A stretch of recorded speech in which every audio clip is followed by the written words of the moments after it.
আলুর পরোটা কিংবা ডালের পরোটা আমরা কিন্তু বাড়িতে প্রায়ই বানিয়ে থাকি। কিন্তু এইভাবে আমার মতো একবার চিকেন কিমার পরোটা বানিয়ে দেখুন, খেতে হয় অসাধারণ। এইভাবে চিকেন কিমা পরোটা বানালে কিন্তু এর ভিতর থেকে পুর একটুও বেরিয়ে আসবে না, অথচ পুর একেবারে ঠাসা থাকবে এবং চারিদিকে পুরটা ছড়িয়েও থাকবে। দেখতেই পাচ্ছেন কত সুন্দরভাবে চারিদিকে পুর একেবারে ছড়িয়ে আছে। চলুন তাহলে এই সহজ রেসিপিটা শুরু করা যাক। তার আগে আমার চ্যানেলটা সাবস্ক্রাইব করে না থাকলে আমার চ্যানেল সাবস্ক্রাইব করার অনুরোধ রইল। চিকেন কিমা পরোটা বানানোর জন্য আমি আগে পুরটা রেডি করে নেব।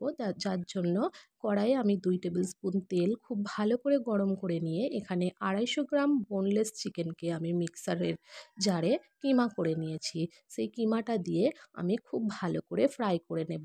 কোনো রকম মশলা দেব না, এখন লবণও দেব না, শুধুমাত্র কিমাটা দিয়ে হাই ফ্লেমে আমি কিমাটাকে খুব ভালো করে ফ্রাই করে নেব যতক্ষণ না কিমা কালার চেঞ্জ করে দিচ্ছে। গ্যাসের ফ্লেম লো করলে কিন্তু এখানে কিমা জল ছেড়ে দেবে, তাহলে কিন্তু এটা খেতে ভালো লাগবে না। খুব ভালো করে কিমাটাকে ভাজা হয়ে গেলে এর মধ্যে দিয়ে দেব 1/2 টিস্পুন আদা রসুন বাটা। আদা রসুন বাটাটাকেও কিমার সঙ্গে আমি খুব ভালো করে ফ্রাই করে নেব। তারপর আমি এর মধ্যে দিয়ে দেব কিছু গুঁড়ো মশলা, যার মধ্যে আছে স্বাদ অনুযায়ী লবণ, 1/2 টিস্পুন হলুদ গুঁড়ো, 1/4 টিস্পুন লঙ্কার গুঁড়ো, 1/2 টিস্পুন ক্রাশড করে রাখা ধনে, 1/2 টিস্পুন ক্রাশড করে রাখা জিরে, 1/2 টিস্পুন গোলমরিচ গুঁড়ো আর 1/2 টিস্পুন চাট মশলা। চাট মশলা না থাকলে এখানে লেবুর রস ব্যবহার করবেন, কিন্তু দুটোর মধ্যে যে কোনো একটা ব্যবহার করলে কিন্তু এই পুরটা খেতে টকটক লাগবে, খেতে খুবই ভালো লাগবে। সামান্য পরিমাণ জল দিয়ে আমি এই চিকেনের পুরটা মশলার সঙ্গে খুব ভালো করে মিশিয়ে নেব।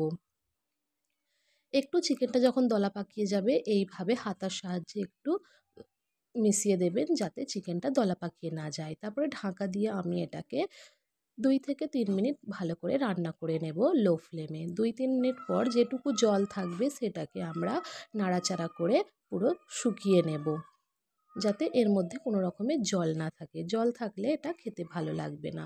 তারপরে গ্যাসের ফ্লেম বন্ধ করে দিয়ে এর মধ্যে দিয়ে দেব একটা পেঁয়াজ কুচি, 2টো কাঁচা লঙ্কা কুচি আর ধনেপাতা কুচি। দিয়ে খুব হালকা হাতে আমি এটাকে মিশিয়ে নেব।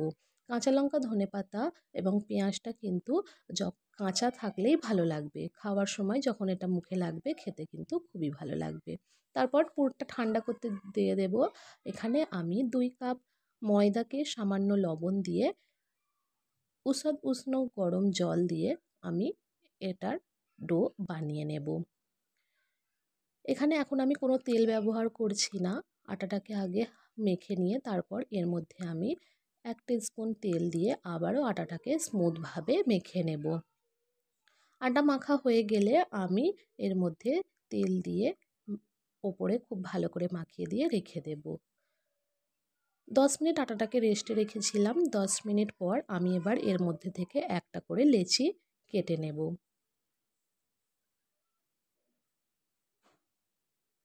এই রকম সাইজের আমি একটা করে ডো নিয়ে নিয়েছি। এবার আমি এটাকে বেলুন চাকিতে রেখে দেব। তারপর ওপর থেকে একটু শুকনো আটা ছড়িয়ে দেব। তারপর হাত দিয়ে এইভাবে দেখতেই পাচ্ছেন আমি একটু জায়গা বানিয়ে নিচ্ছি, যাতে এর মধ্যে আমি পুরটা রাখতে পারি। 2 দিকের হাতে এইভাবে চাপ দিয়ে একটা ফাঁকা অংশ আমি বানিয়ে নিয়েছি। এর মধ্যে আমি এবার পরিমাণ মতো চিকেনের পুরটা দিয়ে দেব। আপনারা আপনাদের পছন্দ অনুযায়ী পুর দেবেন। তারপর এইভাবে একটা আঙুলের সাহায্যে চেপে চেপে আর অন্য হাত দিয়ে আমি এইভাবে সমস্ত পুরটাকে ভিতরে ঢুকিয়ে দিয়ে মুখটাকে বন্ধ করে দেব। দেখতেই পাচ্ছেন, আমার হাতের দিকে লক্ষ্য করলেই দেখবেন আমি কিভাবে করছি। ঠিক এইভাবে আমি চিকেনের পুরটা ভরে দেব। তারপর এটাকে আমি আটা ওপরে ছড়িয়ে দিয়ে হাতের সাহায্যে একটু প্রেস করে তারপর বেলনির সাহায্যে এটাকে হালকা হাতে উল্টে পাল্টে ভালো করে বেলে নেব। দেখতেই পাচ্ছেন বেলার সময় কিন্তু একটুও পুর বেরিয়ে আসছে না। এইভাবে কিন্তু যে কোনো স্টাফ পরাটা আপনারা বানাতে পারবেন। খুব ভালো করে এটাকে হালকা হাতে আমি বেলে নিয়েছি। এবার আরেকটা আমি বেলে দেখিয়ে দেব, যার জন্য আবার লেচি নিয়ে আমি তার মধ্যে আটা ছড়িয়ে এটাকে একটা ছোট রুটির মতো করে বেলে নেব।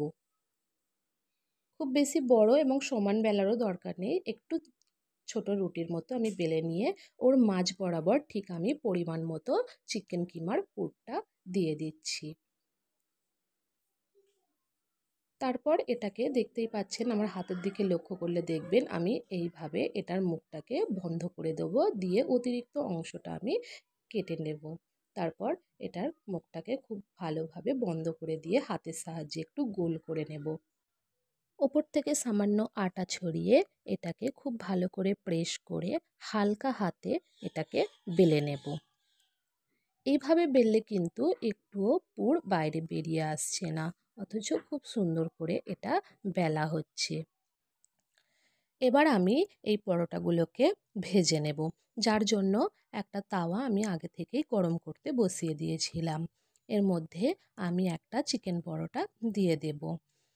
মিডিয়াম ফ্লেমে আমি এক পাশে 2 থেকে আড়াই মিনিট করে খুব ভালো করে ভেজে নেব। এই পিস ওই পাশ উল্টে খুব ভালো করে আমি ভেজে নেওয়ার পরে এর মধ্যে আমি ঘি দিয়ে ভেজে নেব। ঘিয়ের পরিবর্তে কিন্তু এখানে সাদা তেলও ব্যবহার করা যেতে পারে। ঘি দিলে এই চিকেন পরোটার টেস্টটা আরও বেড়ে যায়। খুব ভালো করে ঘি মাখিয়ে দিয়ে আমি এটাকে ক্রিস্পি করে ভেজে নেব। আমি এটাকে মিডিয়াম ফ্লেমে খুব ভালো করে ভেজে নিয়েছি। আরও একটা ভেজে দেখিয়ে দেব।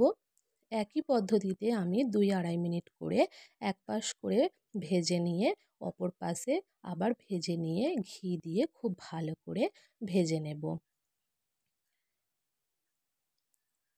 দুই পাশে খুব ভালো করে আমি ঘি লাগিয়ে দিচ্ছি, দিয়ে এটাকে ভেজে নিচ্ছি। যে কোনো স্টাফড পরোটা ভাজার সময় এইভাবে একটু প্রেস করে ভাজলে কিন্তু এটা একটু ক্রিস্পি হয় খেতে। তারপর এটা আমি তুলে নেব। এভাবে আমি সবগুলো পরোটা এক এক করে ভেজে নিয়েছি। ওপর থেকে একটু বাটার দিয়ে দেব। যে কোনো রকম রায়তার সঙ্গে এটা কিন্তু খেতে খুবই ভালো লাগে।